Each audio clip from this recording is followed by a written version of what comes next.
Dalawang paraan sa pagluluto ng kaldereta. Kahit anong karne mga mamis, pwede.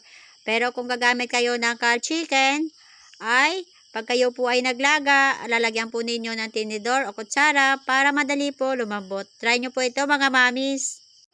Way 1, ilagay lahat ng ingredients sa karne. Huwag ilaga. Just marinate. Pwede po ilaga ang karne, marinade with bawang, sibuyas, paminta, toyo.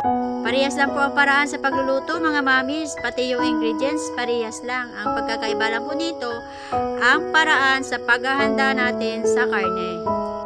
Dalawa pong paraan ito para po kayo pwede mamili kung anong gusto nyo dyan. Hindi ko na nilagay dito ang ingredients mga mamis kasi alam naman natin yung ingredients ng kaldereta. Huwag nyo lang kalimutan lagyan ng cheese, pampasarap at igisa sa star margarine. Lagay na po yung ketchup at tomato sauce at ibuhos na po natin yung ating napamarinate sa toyo, sibuyas, bawang, paminta. Haluin at ibuhos yung pineapple juice. Sa mga nanonood pala, salamat po sa inyong panonood. At sa mga hindi pa po nakapag-subscribe, paki-subscribe niyo naman po ako, Cora 2.0.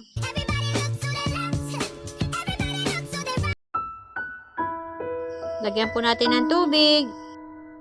At pag kumulo na po, ay lalagay na po natin yung carrots.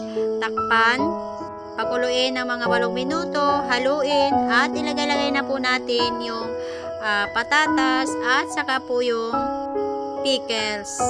Ganito rin naman po yung paraan doon sa hindi natin nilaga ang karne. Igisa lang, pagkatapos ilalagay na natin yung gulay sa huli. Wala na tayong ilalagay doon ng mga ketchup, mga toyo kasi nakalagay na po siya. Lagyan po ng hot sauce kung gusto po ninyo ng maanghang. At saka po yung siling lara sa huli.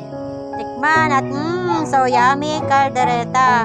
Thank you for watching. Hope you like my videos for today mga mami.